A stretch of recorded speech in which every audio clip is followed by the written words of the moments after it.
Assalamualaikum warahmatullahi wabarakatuh. Selamat datang kembali di channel Pak Sulis. Hari ini kita akan menyelami kisah inspiratif seorang tokoh pendidikan yang telah memberikan kontribusi luar biasa di Kabupaten Probolinggo. Beliau adalah Bapak Haji Hasim MPD, Ketua PGRI Kabupaten Probolinggo, yang perjalanannya dari seorang guru SD di pelosok sehingga beliau menjadi pemimpin organisasi guru yang menginspirasi. Kisah Bapak Haji Hasim adalah bukti nyata bahwa dedikasi, kerja keras, dan semangat pantang menyerah dapat mengubah keadaan. Mari kita simak perjalanan inspiratif beliau. Terima kasih Pak Sulis ya. Al-Fakir Hasim itu pertama diangkat menjadi DPNS ya, di sebuah lembaga di sekolah SDN Jepoko 2 di Bukti Pemenang ya, yang saya sama sekali tidak pernah dengar ya. Jadi saya itu tidak pernah dengar. Begitu terima SK di SDN Jepoko 2 Kecamatan Sumber ya, karena itu merupakan suatu itikat kami masuk daftar sebagai guru, maka ya kami langsung berangkat ya. Saya masih teringat betul ketika berangkat itu perjalanan sampai di Kawuk, saya berhenti di bawahnya Sumber, berhenti tanya di mana di Pokok 2. Ternyata masyarakat itu menunjukkan, jadi menunjukkan gunung ke atas di atas. Ini yang saya masih ingat sampai sekarang. Orang yang memberitahu itu masih ada, Pak. Oh iya, masih ada orang Kawuk ya. Itu di sana, Pak. Yang ditunjuk itu gunung, tidak ada gedung, tidak ada bangunan, hutan. Loh, saya itu kaget. Masa saya ngajar di hutan? Itu saya sampai di di desa Jepoko itu kita sudah papasan sama murid. Murid SD itu sudah pulang, ketemu murid, tanya murid mana Jepoko 2. Oh, ini murid saya. Jadi sampai sana itu sudah siap jam 12 lebih. Akhirnya papasan itu berarti di situ nanti tugas saya mengajar. Alhamdulillah saya tidak perhitungan panjang lagi karena saya memang bertekad untuk mengabdi sebagai guru. Langsung minggu berikutnya langsung boyongan, Pak. Saya langsung boyongan bersama keluarga ke SDN Jepoko 2. Itu kan ada perumahan, Pak. Di situ ada perumahan kecil itu. Jadi saya bersama anak istri, kita punya anak satu. Jadi kita berangkat ke sana menempati perumahan SD. Iya, perumahan SD. Jadi memang banyak suka dukanya. Awal kita di sana ya transportasi nggak ada, jarang ya, transportasi ke bawah nggak ada. Jadi guru-guru memang jarang pulang. Banyak menetap di sana. Bahkan iya, karena perumahan di sekolahan ya. Memang perumahannya ya serba sederhana ya kita. Tahun berapa itu, Pak? Tahun 90. 90. Nah, tahun 90. Posisi jalannya ya, sudah. Posisi jalan itu masih makadam. Dari Beji sampai makadam. Ya. Jadi kalau naik mobil dari Bantaran ke Tempuran ke timurnya jalan kaki. Sampai ya 2 jaman lah jalan kaki. Keluar masuk hutan, waktu itu kiri kanan masih hutan. Jadi hutan pinus itu masih lebat kiri kanan itu ya. Sampai nyebrang sungai, jadi di situ ya karena ada tekad kami langsung menempati perumahan. Ya. Di sana kan memang di gunung ya, jadi dingin, Pak. Kami kan orang Lumbang agak panas ya, jadi sampai di sana itu ya satu kabupaten. Ya kabupaten, cuma Lumbang nggak panas itu ya. Jadi ke sana itu dingin. Jadi bagaimana supaya rasa dingin itu bisa kita atasi. Kebetulan guru pada waktu itu kan langganan koran. Oh iya. Langganan koran apa itu dulu ya. Ya, zaman dulu. Iya, zaman dulu ya. Sekarang ini koran kan tiap hari ada. Nanti banyak koran-koran itu di sekolah itu, itu koran bekasnya saya pakai tempel di perumahan. Jadi perumahan itu supaya angin tidak masuk. Iya. Wah, akhir hangat, tambah kerasa. Kalau malam sudah mencapai puncaknya dingin, saya pakai kompor. Di kompor itu, iya kompor dinyalakan, atasnya dikasih seng. Jadi satu ruangan itu hangat. Jadi penghangat, bukan AC. Pakai penghangatnya pakai itu. Jadi itulah. Ya. Selama berapa tahun? Di sana saya 5 tahun, Pak. Jadi sama keluarga sudah? Ya, tapi sudah bawa keluarga. Jadi ke sana sudah bawa keluarga. 5 tahun bagaimana supaya harus kerasan di situ. Nah, jadi begitu saya menempati itu sudah manfaatkan lingkungan, Pak. Saya hari Minggu pun kita tidak turun, tidak pulang ya. Hari libur kadang-kadang ya ya kalau sekarang kan berlibur dari tempat-tempat yang indah karena sudah indah jadi berliburnya ke Gunung Tuk. Ke Gunung Tuk itu ya dengan dengan keluarga ke Gunung Tuk, jadi ke hutan itu jadi bersama teman-teman. Waktu itu kan tidak pakai kompor, Pak. Jadi kita pakai kayu. Jadi hari Minggu itu ke hutan cari kayu sesama guru. Jadi gitu hiburannya. Ya, alhamdulillah lah bisa langsung kerasan, saya langsung banyak komunikasi dengan warga, dengan pemuda, Pak. Itu menambah kesibukan saya, Pak. Jadi selama 5 tahun jadi guru di SD Cepopon 2 ya, gurunya di situ. Itu, Pak. Jadi dari Cepopon 2 Bapak Cepopon 2 saya 95 tiba-tiba dapat surat tugas, Pak. Dapat surat tugas jadi PLH. Kalau itu tidak salah PLH ya. PLH Kepala SD Cepopon 4. Jadi belum start. Ya, masih pangkatnya 2B, Pak. Jadi karena masih 5 tahun ya jadi guru, jadi pangkat saya 2B. Itu mendapat tugas jadi PLH SDN Cepopon 4. Ya, disitulah saya ya kaget karena memang ini sudah amanah ya. Saya harus berangkat karena saya tidak membayangkan ternyata jaraknya SD Cepopon 4 itu belum ada gedung, ya. belum ada murid, lagi belum ada guru. Jadi saya harus berangkat kemana? Tapi ya berangkat saja. Karena hanya dengar ternyata di SD Cepopon 4 itu suruh mendirikan di timurnya Gunung Tuk. Nah di situ kan ada masyarakat namanya Dusun Wonoruko, Pak ya. Dusun Wonoruko itu masyarakatnya penduduknya padat, tetapi terisolir. Nah, sebelah selatannya gunung, baratnya gunung, sehingga di situ tuh ya satu angkatan itu tidak sekolah, tidak ada yang sekolah. Anak-anak itu memang sudah ya lahir, ya sudah dewasa gitu aja. Pokok sehat, selamat. Ya, tidak ada pendidikan. Ya, di situ saya merasa terpanggil. Ya, saya masih ingat, Pak, ketika dapat surat tugas PLH itu saya cari hari yang baik berangkatnya. Hari Jumat lagi saya berangkat. Jumat lagi berangkat. Ya kan masih umpan juga ya ke Wonoruko. Saya harus ke rumah siapa ini kan ada gedung, tidak ada sekolah. Saya berpikirnya ini harus ke rumahnya Pak RT. Saya datang ke rumahnya Pak RT. Bapak RT satunya itu ya kenal baik sampai sekarang Pak RT yang masih hidup. Saya nyampaikan ini bukan buat sekolah. Akhirnya Pak RT itu gembira, Pak senang. Iya Pak Guru, ini memang butuh Pak Guru. Akhirnya, jenengan hari Senin bawa anak-anak sekitar sini. Akhirnya Senin itu saya datang, kumpul di saya janji di rumah penduduk, Pak. Namanya Pak Suwarti, Pak. Itu Pak, saya ada rumahnya di baratnya SD itu di pertigaan gitu. Kita janjian di sana sama Pak RT. Pak RT itu banyak bawa murid, bawa anak-anak, Pak. Ya, kalau sekarang kan orang namanya mendatangkan orang tua, Pak. Ya itu yang menjadi sejarah ya bagi saya. Pendaftaran itu bukan orang tuanya, tapi Pak RT yang bawa 3, besoknya datang lagi bawa 5, bawa tiap hari ada. Ya, 1 bulan saya di bulan Juli itu, Pak, awal Agustus saya teringat, Pak, sudah berjumlah 93 siswa. 93 siswa. Gurunya tidak ada, gedungnya tidak ada, yang ada cuma murid. 93. Ini mau diapakan 93? Akhirnya ya saya melihat anak saya kumpulkan ya, mulai usia yang belum waktunya SD ikut sampai mungkin usia SMP, Pak. Yang belum pernah sekolah. Ya, akhirnya kumpul di situ.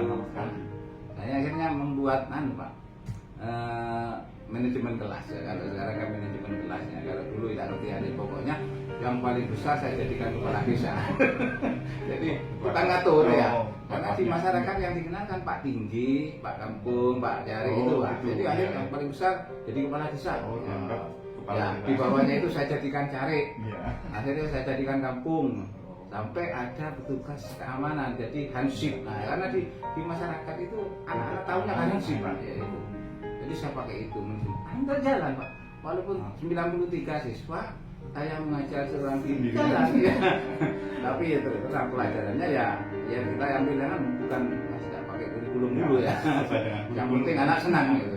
Nah, ini saya cerita di beberapa pelajaran saya ambil pokok-pokok, Pak. Jadi membaca, menulis, berhitung, plus agama dan olahraga. Jadi ini tidak pakai. Pokoknya ini membaca, menulis, berhitung. membaca apa yang dibaca. Waktu itu tidak ada buku paket Pak, belum. Sama sekali. Tidak ada. Tapi guru waktu itu langganan kuncup. Iya. Majalah kuncup Pak. Ya. Nanti kuncup yang di rumah saya bawa. Pokoknya ada tulisan dibaca. Nah, itu sudah belajar baca. Alhamdulillah anak-anak karena semangatnya ya. Walaupun baca tidak ngerti, tidak tahu artinya, Iya. yang penting baca dulu ya. Kemudian menulis Pak, saya mikir menulis ini kan butuh papan tulis. Waktu itu tidak ada anggaran papan tulis Pak. Saya ke balai desa Pak saya. Jadi ke Bukit Tinggi, balai desa. Ada papan tulis separuhnya di balai desa. Itu saya bawa Pak. Akhirnya saya bisa nulis pakai kapur itu ya. Ngajarin nulis anak-anak di situ. Kemudian berhitung. Nah berhitungnya ini menarik teori ini Pak. Yang saya ngajari hitung itu berdasarkan apa yang anak-anak lakukan. Anak sana itu langsungnya main itu Pak, main apa istilahnya ya Kak? Soto. Kayu pendek soto sama kayu panjang, iya. apa itu namanya? Jentik kalau Jentik, namanya ya. oh, Ya. jentik. Jadi tiap hari itu ada pelajaran main itu. Nah, itu kan gini kan, kemudian menghitung kan Pak, ya, menghitung 1, 2, 3, nah, dijumlah, dikurangi ini. Jadi di situ anak-anak senang Pak. Kebiasaan. Iya, kebiasaan. Jadi tiap hari ada pelajaran main itu di halaman main ini ya. Jadi kelipatan, mengurangi, kalikan. Jadi di situlah anak-anak matematikanya. Ya bukan terlalu aneh. Pokok ya nambah, ngurangi, kalikan itu. Itu. Ya. Sejumlah sifat begitu Iya. banyaknya kan dikerjakan Iya, sendiri. sendiri. Jadi yang besar-besar itu membantu dan olahraga Pak. Ini alhamdulillah olahraga ternyata anak-anak waktu itu ya pokoknya kita punya sarana bola ya bola voli terutama ya bola voli itu sudah aman. Jadi anak-anak sudah tidak akan lihat pegang bola ya. Di timurnya itu kan tanjakan Pak, tanjak ini ya. Jadi anak-anak itu tak suruh serpon dari bawah ke atas, kuat-kuatan serpon tiap hari. Bolanya ngeluduk sendiri ya. Jadi anak sana itu kelas 3 sudah jadi pemain tingkat kabupaten. Jadi pemain dikirim, iya tim putri mewakili Kabupaten Probolinggo kirim ke Jawa Timur. Itu sudah mulai kelas 3 tim putri itu. Sudah sampai ke Ponorogo pernah, Tuban pernah, Banyuwangi pernah. Jadi anak-anak sana. Nah, sekarang orang tua-tua sana mama itu banyak bekas pemain. Sekarang seneng-seneng main. Ya, gitu. Jadi itu sampai ke sana. Dan awalnya jangan bangun di sana itu berapa lokal. nah ya gini lah. Nah itu juga ada dokumen foto ya. Saya 93 siswa itu kan ada satu ruang tamu yang kita pakai. Ruang yang lain itu saya ada rimbunan kopi, ada kebun kopi. Oh iya, bisa. Ada kebun kebun kopi di halaman rumah itu. Di bawah kebun kopi itu daunnya kita bersihkan, kemudian kita buat kayu tempat duduk melingkar dari bambu. Jadi anak-anak belajarnya di situ, ya. Menulis ke bunda temannya, duduknya di situ. Kita ngajarnya di luar, gitu. Nah, jadi nggak seneng loh anak-anak itu ya.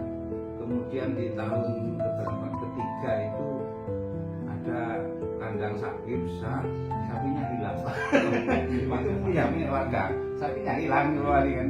Akhirnya sapinya hilang, nggak ketemu. Kandang itu saya minta Pak, jadikan ruang kelas. Jadi ada 3 kelas akhirnya, ruang tamu di bawah pohon dan di kandang sapi itu. Ada fotonya masih ada, di kandang sapi kita rekam. Itu sudah 3 kelas jalan Pak. Jadi sudah pembelajaran sudah agak lah.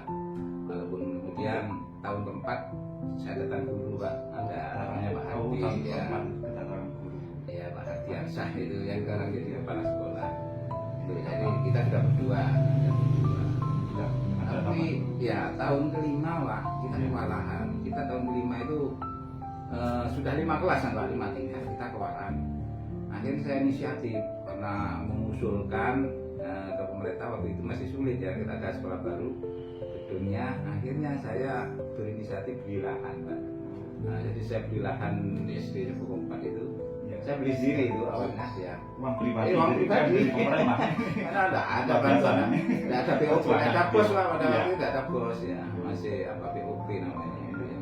Akhirnya saya beli tanah di situ karena tidak langsung beli tanah kan tidak langsung dapat bangunan Pak. Tahun pertama saya bangun sendiri. Jadi Dana sendiri. ya, Dana sendiri. saya buat gedung di situ dengan berbagai cara. Kita tidak punya uang ya, tidak punya apa sekolah mau narik tidak mungkin lah karena akhirnya saya berinisiatif ini saya harus bangun bukan dari tembok, Pak, dari kayu, Pak. Jadi papan kayu ya. Siap, kalau Akhirnya siapa yang punya kayu? Kan yang punya kayu di sana berhutani, Pak. Datanglah saya ke berhutani minta kayu, jadi minta kayu. Dan diizinkan sisa-sisa yang tidak pakai, yang di dalam jurang, yang mundur jurang kan ada diambil, Pak. Itu air suruh ambil saya. Kemudian yang panjang-panjang kita cari di hutan-hutan itu.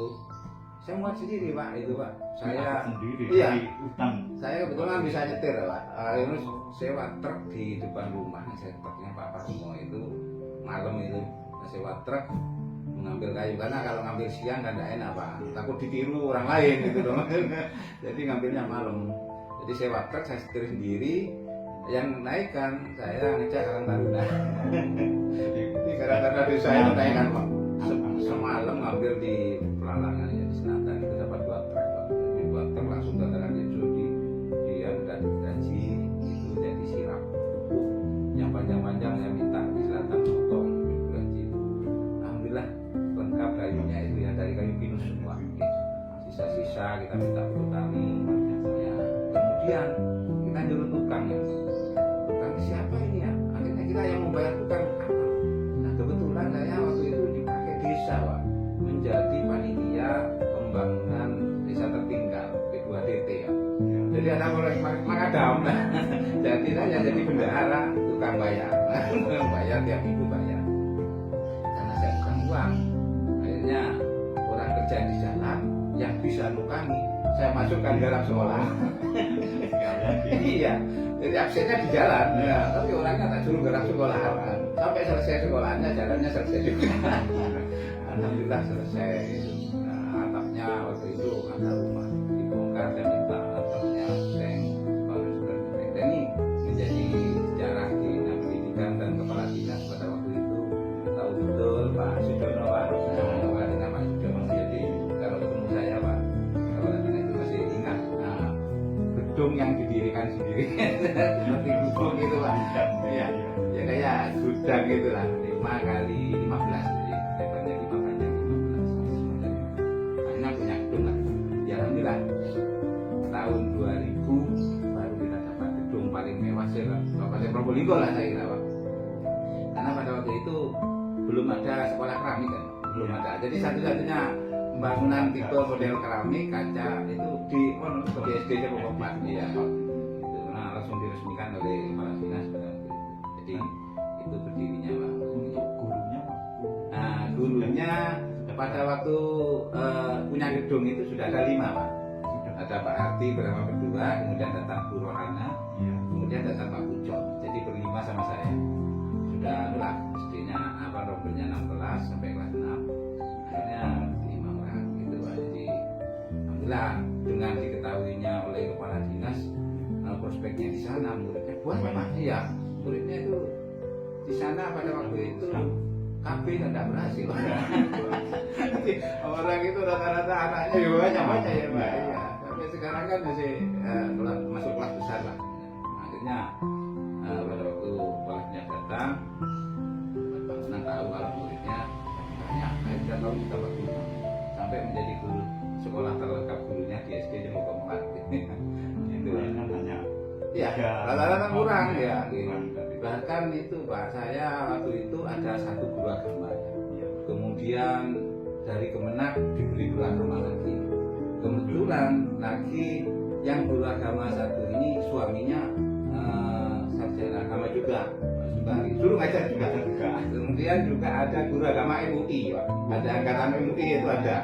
Guru agama saya pakai nama. Kenapa saya prioritaskan guru agama di sana? Karena kan sana basisnya ya udah tanda kutip itu awam dan masih kejahatannya banyak orang-orang tambahan. Jadi di situ. Jadi pakai guru agama yang banyak, Pak saya, Pak. Jadi pelajaran itu banyaknya. Tujuannya untuk pendidikan Pendidikan agamanya. karakter agamanya. Ya alhamdulillah. Kita tahu walaupun sekarang kan kita di sana, di wilayah sana, pengajian umum ya itu sudah hampir tiap minggu ada. Iya, pasti ada. Jadi di awal jangan ya. masuk itu. Dah ada, Pak. Itu hajatnya dia nanggap tayub itu, Pak. Tayub apa namanya? Jarang udah. Jadi arahnya sekarang sudah murid-murid saya itu banyak yang sekolah mondok, kemudian anaknya sudah buka di pondok kan. alhamdulillah sudah kegiatan keagamaan juga bagus lah, malah lebih bagus dari dusun yang lain di sana. Jadi hasilnya banyak guru agama itu di sana lagi. Kalau sendiri kan di sana itu salah satu muslim ya, Iya. sama juga di daerah sana itu apa, termasuk juga muslim atau kan kalau di contoh biasanya agamanya Hindu. Ya kalau di daerah atas itu banyak Hindu, Pak. Di sana itu agamanya Islam, tapi Islam KTP, jadi ya itu apa? Jadi syariatnya itu banyak kurang paham dengan aturan yang penting KTP-nya Islam, mayoritas semuanya Islam. Cuma untuk melaksanakan ibadahnya itu masih awam. Jadi kita banyak guru agama yang banyak itu sangat menentukan, sangat iya. Jadi pendidikan karakter sampai kita mulai dari sana seperti saya sering ceritain ke teman-teman. Kalau karakter itu mengucapkan salam itu sudah saya sudah sekian puluh tahun saya terapkan di sana.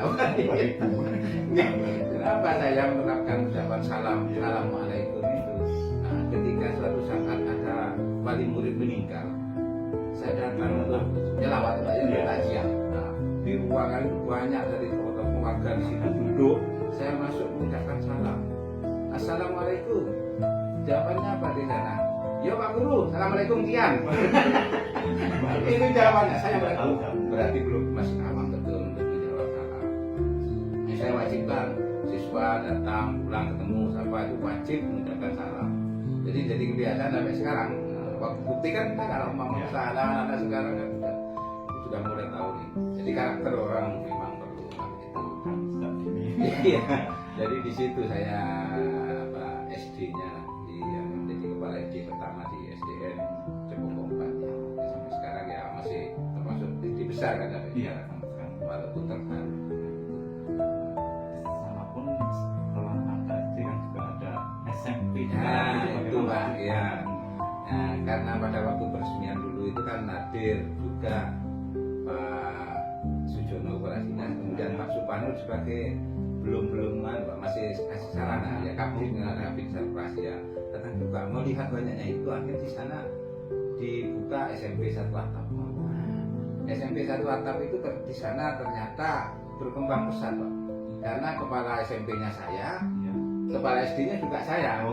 Jadi saya berlakukan Pak, kelas 6 itu tidak lulus, jadi di masyarakat karena tidak lulus naik ke kelas 7. Orang lagi ya, jadi aman ya. Jadi image di masyarakat itu di wali murid itu dari kelas 6 itu naik ke kelas 7. Jadi naikkan. Ijazah sudah saya berikan Pak. Salah sebetulnya tapi ya ijazah itu saya pilih. Nanti ijazahnya kalau sudah lulus SMP membawa ijazah 2. Ya, alhamdulillah 100% anak-anak dari SD naik melanjutkan. Bahkan sampai pertanyaan kedua Pak muridnya di Kabupaten Probolinggo. Setelahnya Gili SD 1 Atap Depok kan banyak kedua.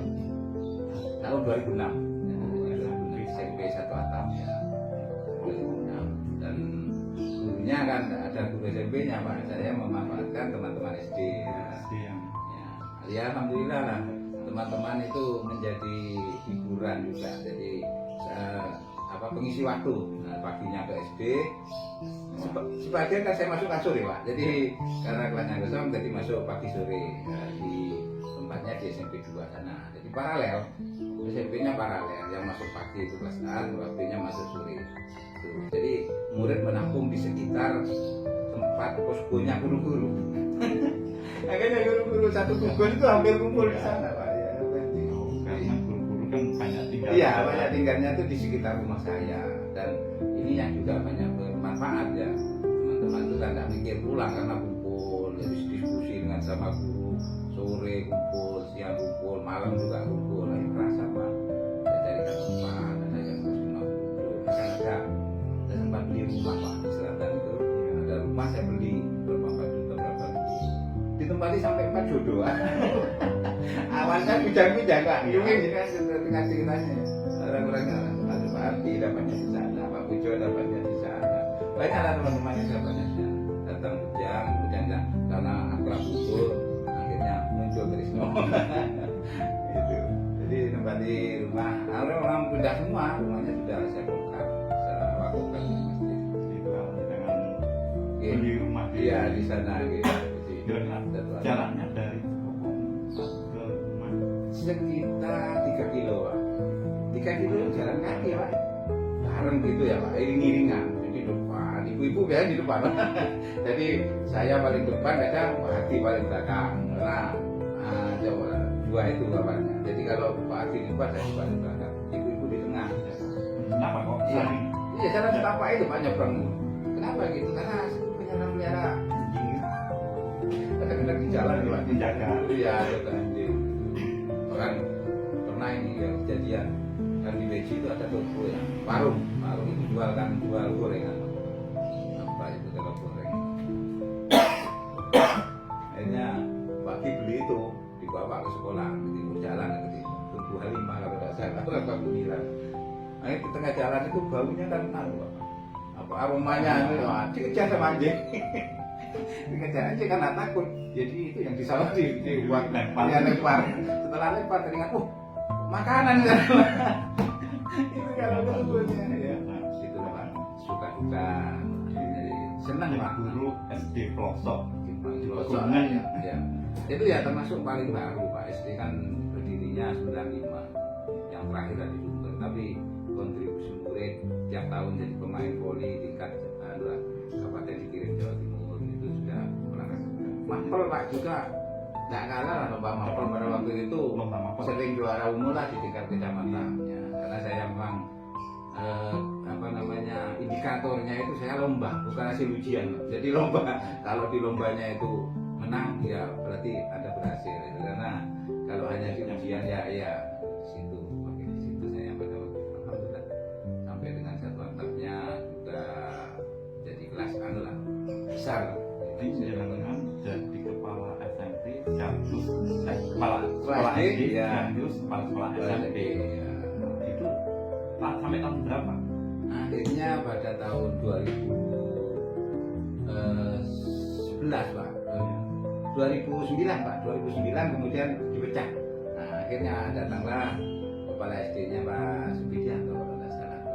Ya, saya di SMP-nya gitu.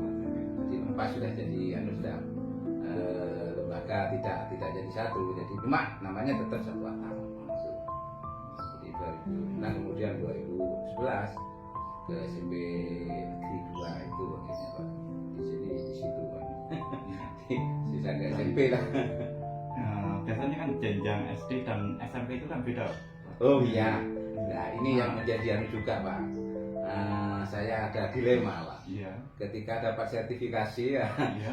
Dan sertifikasi saya kan guru SD. Ketika pada waktu ada validasi ada apa namanya yang tidak sinkron, jadi tidak enggak sih Pak, 2 tahun. Selama 2 tahun. Iya, 2 tahun saya tidak dapat sertifikasi. Saya mau balik ke SD, kasihan yang SMP, anak-anak dengan. Akhir saya sudahlah. Saya yakin pada saatnya mungkin nanti ada rezeki tersendiri. Saya tetap bertahan di SMP. Ya, SD-nya walaupun sertifikasi. Alhamdulillah. Tahun kedua tanpa kita Pak, ternyata ada panggilan sertifikasi lagi. Jadi saya PPG diklat lagi ya. Kita di Jember, kita langsung ya hilang 2 tahun tadi tidak apa-apa. 2 tahun itu kehilangan ya. Sudah dapat sertifikat. Perjuangan beliau Gitu. pendiri SD, pendiri SMP, di SMP pun Iya. kehilangan sertifikasinya.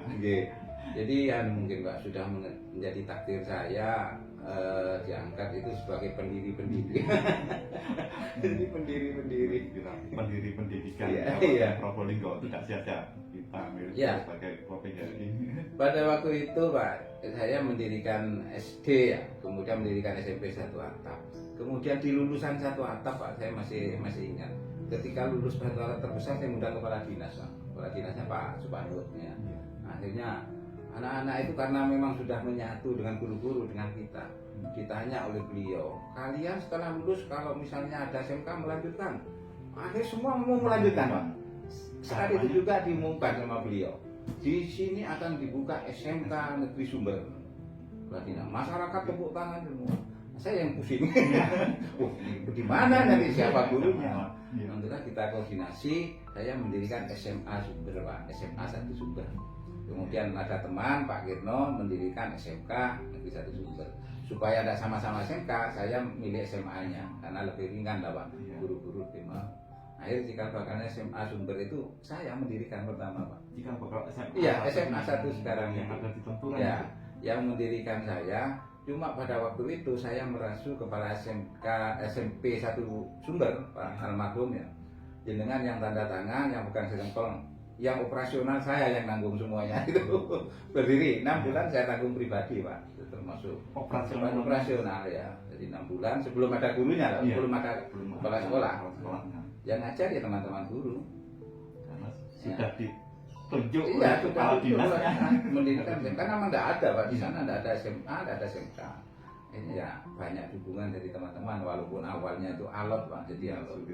Ceritanya itu awalnya itu karena teman-teman merasa apa yang akan saya ajarkan di SMA kalau memang saya di SMP saja ilmunya pas-pasan gitu. Ya. Saya memberikan masukan, ada semangat saja yang penting itu. Hari pertama jenengan masuk sudah ceritakan selama belajar di SMA. Cerita ke murid, besok si B masuk, besoknya lagi. Baru 1 minggu, minggu berikutnya saya carikan buku, Pak. Belikan buku-buku di LKS, buku pegangan di Toko Hanafi. Ya, itu nanti pegang guru lah.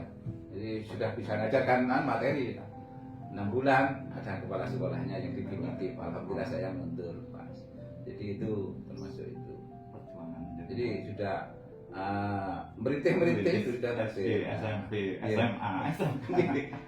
Suatu ketika setelah dari sana itu Pak, akhirnya pemerintah itu dapat USB SMP 2 Sumber, jadi dapat SMP 2 Sumber.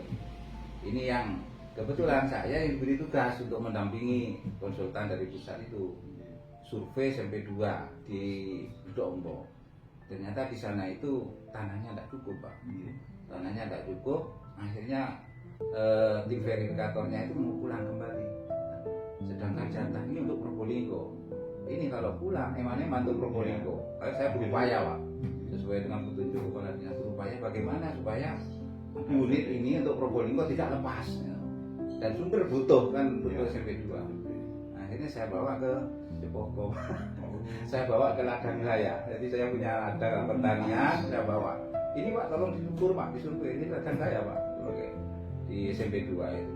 Nah, oh ya cukup ini alhamdulillah tidak kembali Pak. Jadi pakai ladang saya, ya, tanah saya dan sudah diajukan ke pemerintah pada waktu itu sudah diproses. Itu SMP 2. Jadi merintis lagi di SMP 2. Jadi berakhir di SMP 2 itu saya merintisnya Pak. Jadi SMP 2 selama mulai 2011 sampai 16. Nangkep SMP jadi kepala sekolah SMP 2 kan? Iya di SMP 2. Jadi akhirnya saya definitif di SMP Negeri 2 Sumber, sudah negeri sudah. Kalau sebelumnya kan satu atap. Iya. Sekarang Akhirnya jadi SMP Negeri, SMP 2. Alhamdulillah kita pada itu kan swakelola Pak. Jadi bangun sendiri. Bangunannya emang di atas speknya ya, termasuk bisa dilihat sekarang gedungnya pakai dinding batu, atapnya cor yang bagus semua. Emang saya anggap membangun rumah sendiri. Jadi memang bagus lah, speknya sambil di atasnya. Memang saya tangani sendiri kan swakelola. Sampai ada Pak, saya sering cerita ke teman-teman, ada kenangan yang tersendiri di sana. Di SMP 2, ya di SMP 2 maksudnya SMP 2 yang terlibat dalam bangun sampai saya sekeluarga Pak. Keluarga itu saya. Suatu ketika itu besok mau peresmian toh, apa mau dikunjungi lah untuk akhir kegiatan itu. Saya bersih-bersih Pak. Jadi malam itu saya bersih-bersih sama keluarga, ngajak nyonya juga bersih. Kan kalau semen itu kan lengket di kamar mandi dia, di kusennya kamar mandi itu Pak. Nggak kenal. Akhirnya saya pulang malam itu mengambil air keras, pakai HCL itu. Jadi kalau pakai itu nggak lepas ya.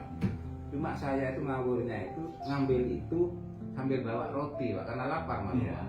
Saya taruh di meja gitu. Langsung karena nyonya itu lapar ya, langsung di rotinya langsung dimakan. Habis makan roti kan haus Pak. Yang ada di sebelahnya itu air keras Pak. Air keras? Iya air keras.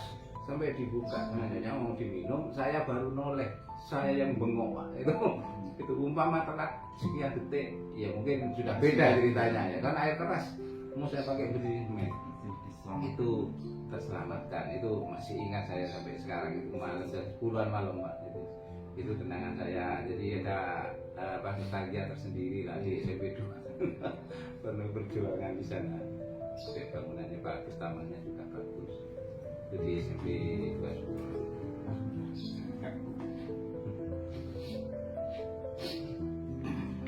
Di perjalanan suka dukanya diberitis-beritis. SMP 2 Sumber juga beritis sebagai pendiri. Tidak nyangka juga pada akhirnya di 2016 saya digeser ke SMP 1 Sumber. Oh, tahun 2016 ya. Oh, Ya, dimutasi ke SMP 1 Sumber ya. Di perjalanan tidak mudah Pak, saya geser itu bagi saya ya karena lebih jauh. Yang lebih terpukul itu bukan saya justru murid-murid Pak, murid-murid mempertahankan Pak. Biasa kumpul sejak dari SD, Iya, SMP. tapi mulai dari SD, SMP sudah akhirnya mempertahankan saya tidak boleh pindah sampai didatangi pengawas di sana. Jadi pengawas sampai dialog sama murid-murid mempertahankan saya supaya jangan pindah karena sudah seringan lah tiap hari ya. Akhirnya karena murid-murid saya itu ibunya murid saya ketika SD, orang tuanya bapak ibunya murid saya ketika SD, jadi cucu. Jadi cucu, ya. Jadi memang gampang aturnya itu sangat mudah. Karena ada kedekatan Emosional, kejiwaan itu memang orang tuanya semua itu ya rata-rata murid-murid saya ketika SD. pasrah ke Ya. jenengan. Pasrah betul, jadi mudah ngaturnya. Tapi ya tetap berangkat lah ke SMP 1 Sumber. Iya. Jenengan kisah. Iya. Jenengan kisah atau cerita semenjak menjadi anggota PGRI di sana ya. Tahun berapa? Saya sebetulnya mulai dinas di Cepoko itu sudah menjadi pengurus Pak.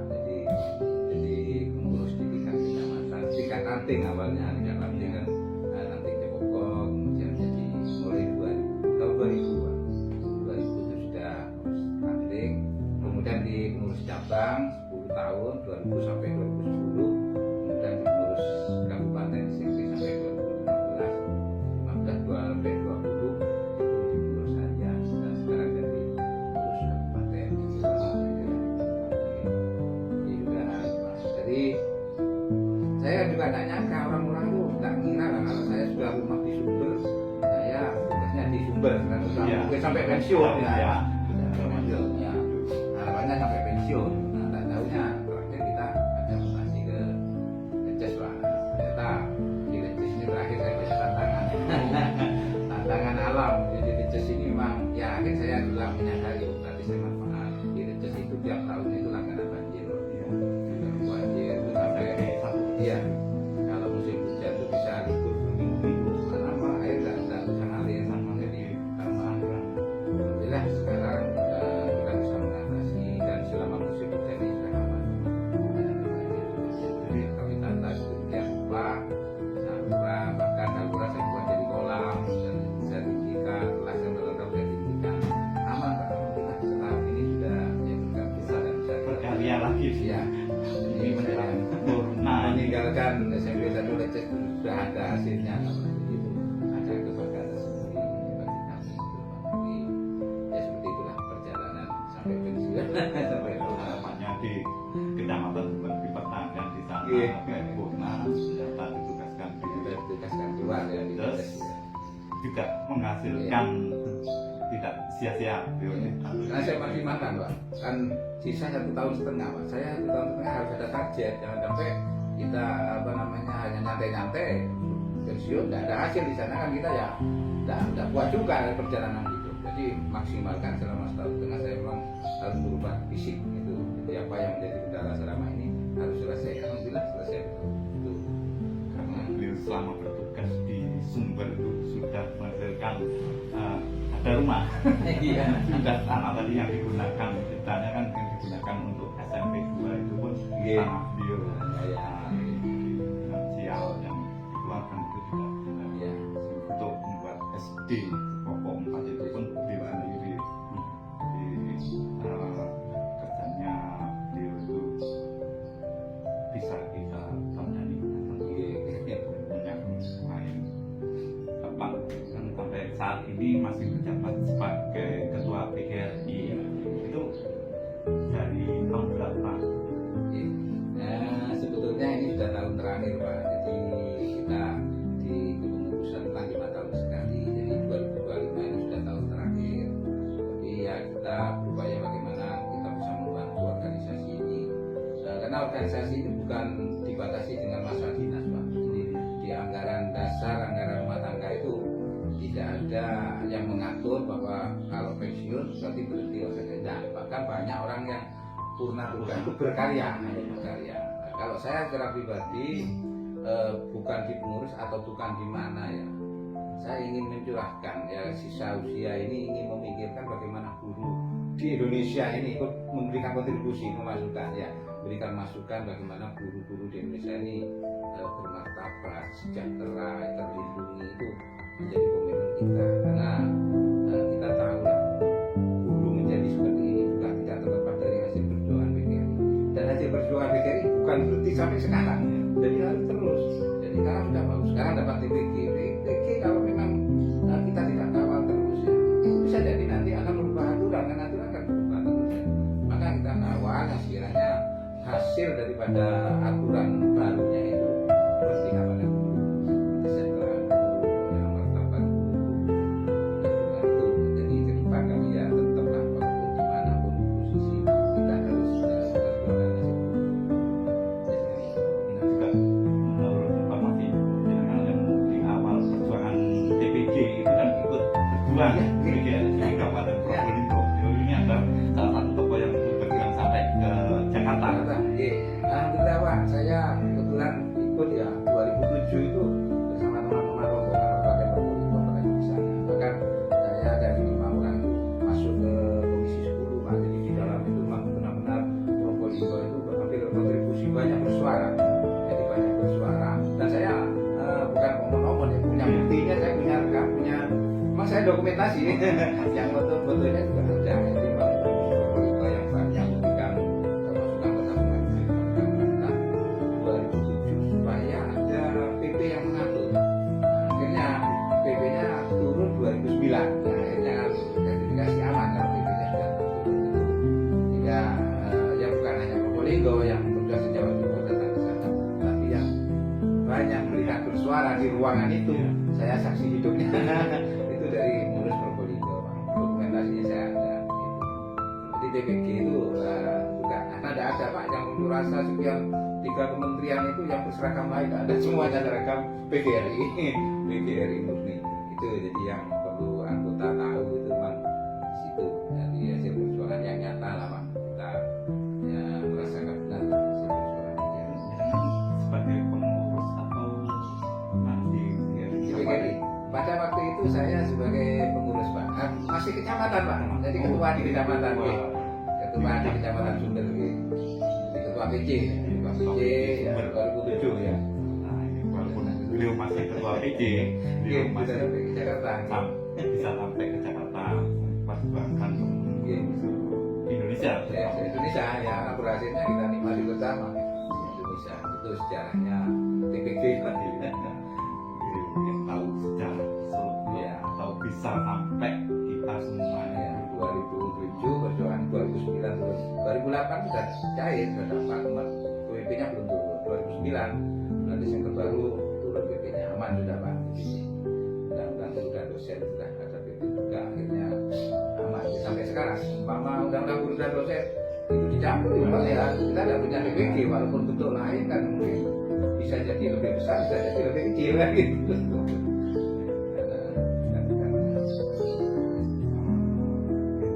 Di film sekali di tahun sekarang periode yang keberapa? Ini periode pertama Pak, ya, saya sebagai ketua itu di periode pertama. Jadi mulai 2020 karena COVID 2021 kita konkernya, konkapnya, jadi sampai 2025 ini periode pertama. Kalau anggaran dasar itu sampai 2 periode biasanya seperti itu. Tapi ya saya menyerahkan kepada anggota Pak, jika ada orang yang lebih misalnya lebih bisa memperjuangkan silahkan, saya bisa dorong dari belakang. Saya diberi amanah, kalau amanah itu memang harus ke saya ya saya lakukan gitu. Jadi mengalir lah, itu mengalir aja gitu. Saat ini kan PGRI sudah punya target ingin membuat gedung Gedung, iya. kan masih di periode jenengan. Iya ya, itu menjadi program prioritas Pak. Jadi keputusan kita ini karena termasuk satu-satunya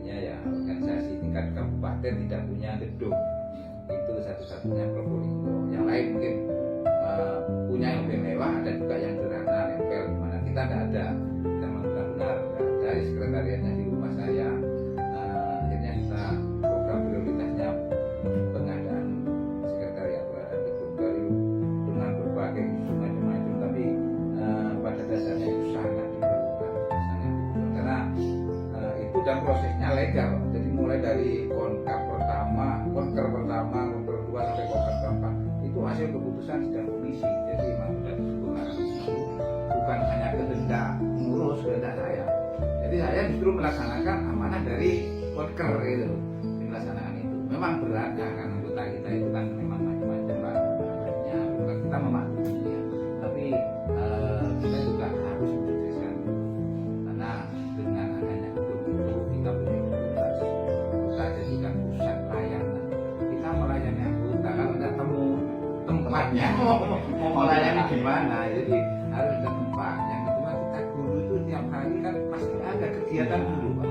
Kelompok-kelompok musyawarah guru, KKG, MDM, BMA, KKS itu ada. Umpama dipusatkan di sana, otomatis ini mengurangi beban di lembaga yang sementara ini kan menempati lembaga, muridnya digeser, rapat kan ada rapat. Pusat di sana dah, jadi padahal itu sebuah organisasi besar. organisasi besar, ribuan anggota kita Pak. Yang tidak mampu ya kita jangan menolak ini, tapi mendukung. Mendukung kan bisa doa, bisa finansial. Pada saatnya sekarang dukung doa, besok punya rezekinya dukung finansial. Gitu. Karena itu merupakan kewajiban sebagai anggota. Itu saya sarankan kepada teman-teman anggota, jangan kita pesimis jadi optimis, jangan menjadi apalagi menggembosi Pak. Ini eman-eman program lain di sekolah lain itu justru di kabupaten lain gedungnya bagus-bagus. Ya hasil sekolah kan kita bangga Pak. Jangan malah minta terus pada mereka sudah bebannya banyak. Kita mampu berbuat sendiri. Kalau digotong semua anggota ringan Pak. Itu. Jadi itu saya yakin ke depan kita kawal sampai sukses ya. Apalagi kita sudah desainnya sudah beredar, desainnya sudah jadi. Tinggal kita ya kekompakan teman-temannya diisikan ketika punya rezeki gitu. Itu memang kebetulannya. Yang saya dengar kan jenengan sudah purna. Ini sejak tahun berapa ini? Jadi purna mulai bulan Februari Pak. Jadi purna mulai Februari ini, jadi kegiatan setelah purna ini ya kedinasan sudah selesai, tapi kita lebih konsentrasi di organisasi Pak. Jadi lebih banyak waktu lah ya, lebih banyak waktu sama rapat-rapat Surabaya ke Jakarta, kegiatan kalau sudah bebas Pak. Jadi tidak ada kedinasan, tapi ya itu pokoknya selama kita sehat kita berpikir saya ingin fokus bagaimana memperjuangkan guru-guru Pak. Jadi guru yang bermartabat. Kita ya tahulah perkembangan zaman ini ya Pak. Isu-isu sekarang ini kalau tanpa ada perjuangan, tanpa ada yang memperjuangkan kok rasanya sulit lah. Itu yang kami lakukan sekarang. Yang menjadi sumber inspirasi di pendidikan ini siapa? Gini Pak, saya itu di pendidikan yang mulai awal mungkin mulai jadi guru saya itu memang terlahir dari keluarga bisnis Pak. Keluarga bisnis itu hitungannya kan untung Pak. Iya. Untung itu jangan diukur dengan materi lah. Jadi apa yang saya lakukan harus bermanfaat, harus ada tanggungannya. Termasuk di sekolah. Jadi guru saya harus manfaat bagi murid, harus ada perubahan dari murid, bukan hanya sekedar mengukurkan kewajiban. Itu yang prinsip saya Pak. Jadi sama untuk orang dagang kan untuk rugi Pak. Kalau ada hasilnya, apalagi mau itu sumber dan sampai sumber, terus kita keluar bensin, keluar tenaga, tapi di lokasi tidak ada hasilnya, itu rugi bagi saya itu. Jadi walaupun sedikit tapi ada kelihatan perubahan. Jadi di situ. Dan toko ya, toko-toko ya jadi inspiratif bagi saya ya, semua lah yang memang kerjanya ikhlas itu saya ingin meniru gitu. Banyak itu. Dan saya melakukan apa yang dirasa benar, menurut saya benar. Saya tidak cari dalilnya kalau tidak benar. Saya lakukan gitu aja. Tapi kalau walaupun dirasa benar, tapi kalau tidak manfaat, saya agak males. Yang memang manfaat itu ya saya. Nah manfaat itu bagi saya kerja ikhlas harus ada manfaat. Dengan manfaat itu bisa memberikan ketenangan bagi saya. Ada kepuasan sendiri. Bagi teman-teman yang masih muda dan angkatan baru, itu bisa menjadi panutan dan contoh karena dedikasi beliau di pendidikan itu buat kita mahasiswa, karena tanpa pabrik itu berusaha memajukan pendidikan khususnya di Kabupaten Surabaya. Kepada teman-teman yang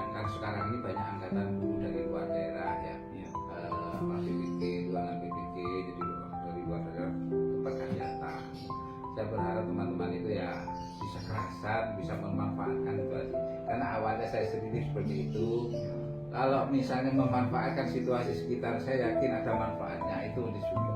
Saya datang ke sana tidak bawa apa-apa. Dengan uang haji pada waktu itu capek itu 46.000. Awal itu 46.000. Saya sudah bawa keluarga. Tapi manfaat sekitar itu kita jadikan pendukung. Ini saya manfaat. Ya, apa caranya di sana? Saya harus berasa, saya harus bisa hidup. Saya jadi tukang ojek loh, Pak. Saya jadi capek itu ojek. Jadi keluar sekolah ya, keluar ngabis ngajar. Kadang ngajar belum selesai udah ditunggu penumpang. Saya ngojek ya, pakai sudah motor CB, ngojek keluar itu, kemudian jualan. Saya buka ini kreditan, terus buka apa namanya bengkel lah. Ingat enggak? Saya juga pernah jadi guru SD itu bengkel. Jadi ngajar, ya. Selesainya ngajar itu saya sudah ditunggu pasien. Jadi bengkel, ngojek, dan kemudian lama-lama akhirnya saya anaknya nganggur, saya buka kelontong itu. Nah, kalau udah niatan lah. Awalnya ya dengan modal kecil saya bisa konsep besar. Nah, pada waktu itu ya jadi terbesar lah di sana. Karena saya sampai punya nasabah sebanyak 600 lah. Jadi 600 kan banyak karyawan, pada itu karyawan jauh ya. 600-an nasabah saya setiap tahun itu saya beli bonus itu sampai 600 ya. Jadi omset itu sampai ya puluhan juta lah. Dari situ lah saya bisa tambah kerasan di sana. Dan itu saya manfaatkan Pak. Saya kulaan itu kan sore Pak. Jadi kebetulan kuliah ya, Pak. S1-nya kuliah di SMP ini STKIP PGRI Pasuruan yang di Probolinggo. Jadi saya kuliahnya malam, turunnya itu siang Pak. Kulaan dulu, habis kulaan saya ke tempat kuliah. Malam pulang ke atas itu bawa kulaan. Jadi saya dapat ilmu S1 dapat dagangan. Saya tiap seminggu 3 kali Pak. Itu kira-kira. Naik turun. Iya naik turun itu sambil kuliah sambil bawa barang dagangan itu. Jadi sikap kerja keras itu sudah biasa. Bahkan orang tidak percaya, mungkin kayak jenengan mungkin tidak percaya saya bisa ngangkat 1 kintal itu mungkin tidak percaya Pak. Gula 1 karung itu saya angkat sendiri. Nurunkan dari truk ke toko itu saya angkat sendiri Pak. 3 ton itu pada waktu itu ya. Seperti manol. Iya manol. Kalau dulu kan tidak ada itu Pak. Ya saya manoli sendiri gitu. Takut deh karena memang konsepnya besar. Jadi tiap minggu itu saya bisa 1 truk Pak. Beras, gula dan sembako itu 1 truk. Sudah, jadi saya lakukan sendiri. Tapi pernah kiri saya Pak juga. Ini pengalaman. Ya. Saya ada pengalaman jatuh ketika kuliah kulaan sandal Pak. 1 karung besar itu sandal swallow itu kan waktu itu kan berat itu. Jadi saya muat sepeda di tanjakan Sumber itu ngangkat. Balik saya ketinggian sepeda. Jadi itu pengalaman jatuh sampai sekarang saya sering kejepit. Suka dukanya. Ya, tidak turun gunung yang ada di Sumber. Iya, jadi yang namanya kerja ikhlas itu Pak. Kerja ikhlas pasti hasilnya juga ada manfaatnya. Perbandingan teman-teman yang angkatan baru ya, kalau sekarang dengan dunia tahun 90-an itu jauh sekali. Jauh lebih. Jadi bersyukurlah teman-teman yang diangkat pada saat ini. Ya, kita sarankan teman-teman itu kalau memanfaatkan lingkungan, bisa kerasan, bisa dengan kerja ikhlas itu insya Allah akan berkah. Akan berkah ya. Kita ya kalau misalnya datang langsung saya tempat yang terpencil ini, yang berpikir itu negatif, kapan saya turun, kapan saya pindah, itu setiap hari itu jadi beban. Itu nikmati saja. Jadi tempat yang sulit jadikan rekreasi. Jadikan rekreasi. Jangan jadikan beban, karena jadikan beban jadi penyakit. Jadi jadikan rekreasi ya teman-teman yang ya insya Allah hidupnya akan berkah gitu aja. Dan ada teman-teman yang sekarang harapan atau keinginan Bapak sebagai Ketua PGRI untuk guru-guru serta generasi muda atau anak-anak didik di Kabupaten Probolinggo.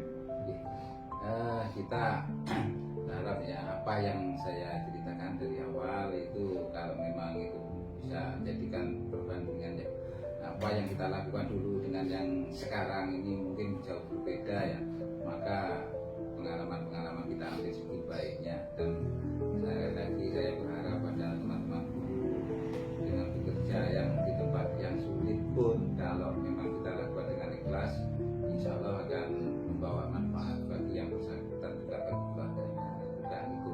Dan terutama juga kepada anak-anak yang murid saya masih setiap di tempat ngajar ya, di tempat saya pimpin lembaga Ananda sekarang, jadilah guru yang baik. Guru yang baik itu adalah bukan guru yang pandai segalanya, tapi guru yang menjadi inspirasi bagi para siswanya.